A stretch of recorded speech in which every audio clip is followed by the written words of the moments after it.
Welcome back to another amazing video. I'm showing you how to make New York pizza at home, step by step. Now let's get into this dough. You might be wondering why, but Biga is a good pre-ferment to help your crust rise, especially if you're using flours from the supermarket. In this case, I'm using bread flour and this 00 flour in my dough. And now, not that it matters all that much, I am using organic flours and I try to find the best ingredients possible to make the best pizza. Now let's get started with the dough. So today I'm using my beautiful Evo 6 Sun Mixer, and the order I add these ingredients into the mixer does not matter. This is a low hydration Biga. It's gonna come together in a solid mass with no problem because this is a heavy duty machine to make the best pizza dough in the world.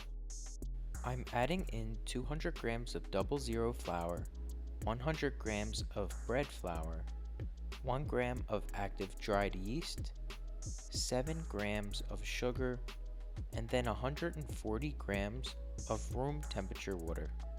This Biga is mixed really well. And now all I'm gonna do is take this Biga, put it in a container.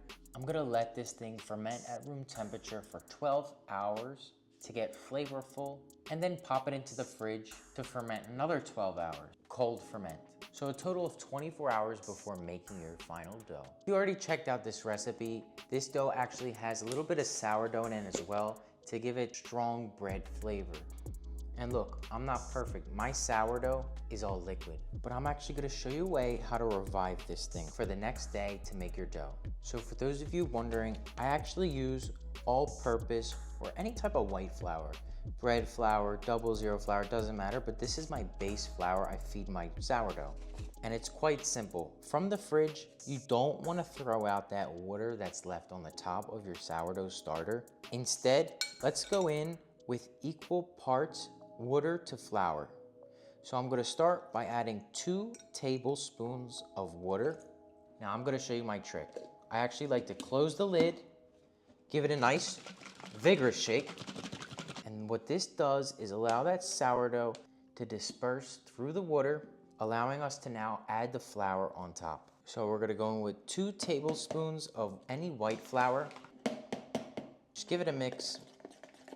Now it's gonna look a little bit like pancake batter. I'm gonna let this ferment overnight for 8 to 9 hours.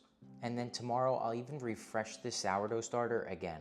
And trust me, if you don't have sourdough starter, just add another 0.5 grams of active dry yeast to the dough. What's up guys, good morning. As you can see, this Biga has exploded at room temperature. Now, the flavor is actually quite sweet. We're gonna put it in the fridge so it gets a little sour, and then tonight we're gonna make the final dough. We're gonna close the lid and then pop it in the fridge. But now let's check on our sourdough starter. It's little bubbly. We're gonna refresh it for later tonight, a 12-hour room temperature ferment. So you're gonna wanna get a new container and start by adding inside 6 tablespoons of all-purpose flour. Now go in with 3 tablespoons of your sourdough starter, and then top it off with 6 tablespoons of normal water. All you have to do now is mix it up.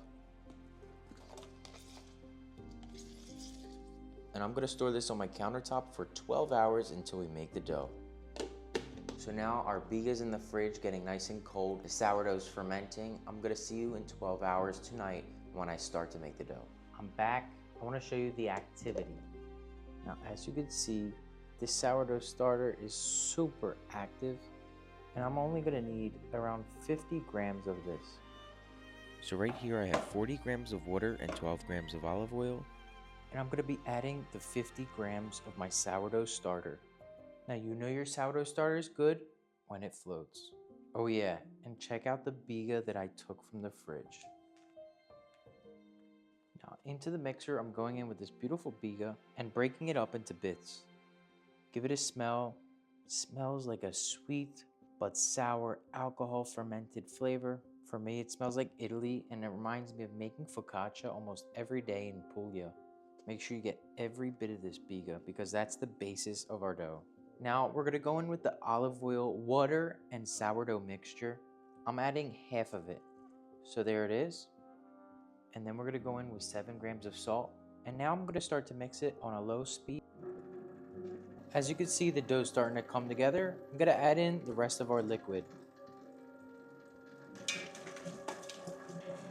Temperature is everything. So what we're gonna do is take the temperature with this infrared thermometer. This dough reads around 76 degrees Fahrenheit. And as you noticed, I used majority 00 flour with a little bit of bread flour. It's because I want my dough to be less chewy. Make sure you oil your hands and the table up for this process of lamination. Now you're gonna take your dough, stretch it out on the table as big as you can get it without it tearing.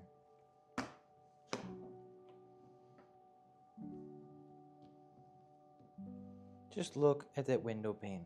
And from here, what I'm gonna do is do book folds. So I'm gonna take this, fold it in, make sure there's not any visual air bubbles. Those are not fermentation bubbles. They are just from the air trapped inside the gluten structure.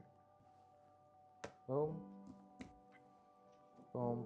And from here, fold your dough up just like this. Make sure you clean off all that oil. You don't want any excess oil. And then give your dough some nice slapping folds. Now, I'm gonna let this dough rest in a bowl, and I'll see you in 1 hour. I'm gonna take my dough that has been resting, put a little bit of flour, and I'm gonna shape it nice and tight before fermenting it in the fridge. Now it's up to you. You can actually round this dough out, ferment it for another hour at room temperature, and just straight ahead and bake your dough. However, what I like to do is do a long and slow cold ferment, so I'm gonna put it right in the fridge after balling it. This dough is really lively already, so I'm gonna put it into an oiled container, wrap it up nice and tight, and this dough's going in the fridge. I'm gonna see you when I'm making the final pie. I'm ready to bake, but first, my oven is starting to preheat. I have it all the way up to 525 degrees Fahrenheit, and also I have these 2 baking steels. One on the very bottom, one on the very top. I'm gonna show you later why this is helpful. Let's talk sauce. Typically in New York, their pizza sauce has like a sweeter tomato flavor. I'm not gonna add any sugar in this case, but I will add garlic and oregano. That is the flavor profile of New York pizza. And if you really wanna have that old school New York style sauce, you could even add in onion and garlic powder. Just very, very small increments. It's gonna give it a nice savory flavor, but I'm gonna show you right here how to make sauce for 1 New York style pizza. So these are the ingredients we're working with today. So for 1 18-inch New York style pizza, I'm gonna go in with a cup of these whole peeled tomatoes with their juices. And then I'm just gonna smash them up with a spoon. I'm gonna go in with 2 pinches of sea salt, a nice glug of extra virgin olive oil, and then I'm gonna go ahead with 1 clove of fresh garlic. Then one of the most important ingredients is dried oregano. I added maybe 1/8 of a teaspoon, and then I'm only gonna give the lightest sprinkle of onion powder and garlic powder. Now give this a mix and make sure you give it a taste. It might look watery, but in a home oven, you will be baking for at least 10 minutes long, and the sauce will dry out. So you do want a looser sauce for a home baked style New York pizza. Now that we have our sauce ready, let's talk cheese.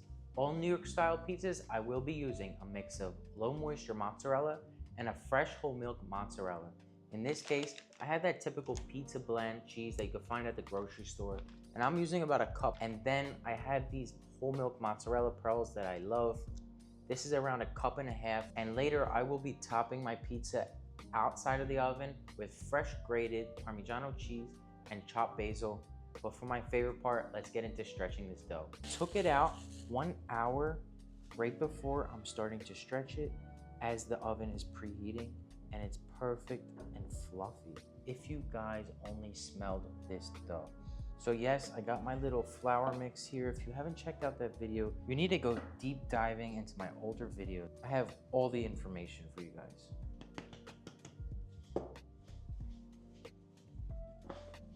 And this is not the only recipe video for New York style pizza dough.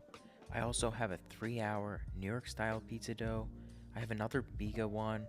I have a handmade New York style. It just goes on and on. So make sure you check out my older videos. When stretching New York pizza, don't be afraid to use some flour and make sure you stretch towards the outside first. You want to press through the center and then you could put your knuckles under and stretch your way out. Just make sure that center isn't too thin. Now, pizza screens, everybody. This is something you need for making New York style pizza at home. And luckily I have a big oven and I could fit this 18-inch pizza screen inside. My favorite part about these tools is that it evenly bakes your pizza from crust to crust. No matter if you use a steel or not, it's gonna help. All right, this pizza is huge. I can smell the Biga and the sourdough. The aroma is super impressive. Now, if you don't have any steel or stone in your oven, I recommend you par bake your pizza crust for at least 4 minutes in the oven. Then you can continue with topping your dough. Now look, less is usually more. I like to go heavier on the cheese rather than the sauce because the cheese and the sauce always bake together like a beautiful marriage. Next, I'm going to go on with my pizza cheese blend, which usually consists of a mix of low moisture mozzarella, parmigiano, and provolone. And then I'm going on with my whole milk mozzarella. Now listen, we just built the most amazing New York style pizza. Let's not ruin it, and let's make sure we watch carefully how it bakes. So right now, I'm going on the bottom steel of my oven. I'm even gonna put in some hot water, close the door, and cook it for 7 minutes. I'm gonna change my oven settings to broil around 500 degrees Fahrenheit during the last 2 minutes of the bake so that the broil gets nice and preheated. Therefore, the stone will be nice and hot. We're gonna take the pizza and transfer it onto our top baking steel. And don't worry, the same technique for baking still works even if you don't have a baking steel or stone. And go ahead and place it on the steel to get extra brown. So now your pizza should definitely be golden brown. The entire baking process should take between 12 to 15 minutes long. So this pizza is looking really nice. Just listen.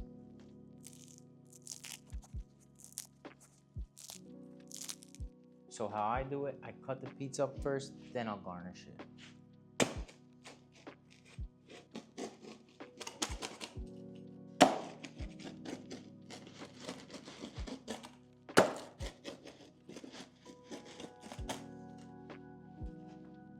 What I like to do is just get this basil and just chop it with some scissors.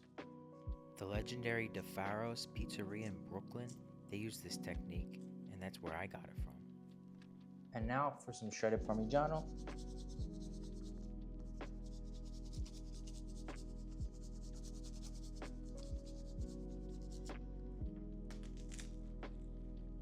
The blend of the 2 flours in this pizza dough made the crust just right.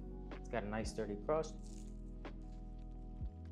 Honestly, one thing I love right off the bat is the chunky sauce, because throughout all that cheese that dried out and charred, you get those bursts of fresh tomato flavor. Now, another thing special about this recipe is definitely the dough. You get the amazing flavor from the Biga and the sourdough starter. The texture obviously is nice, crispy, and flaky, but the flavors and aromas from this crust bring you back to New York. And if you did even want to take this pizza to the next level, all you gotta do is take one simple slice, pop it into the oven again, or even a stovetop. It's gonna get crispy and delicious. Listen.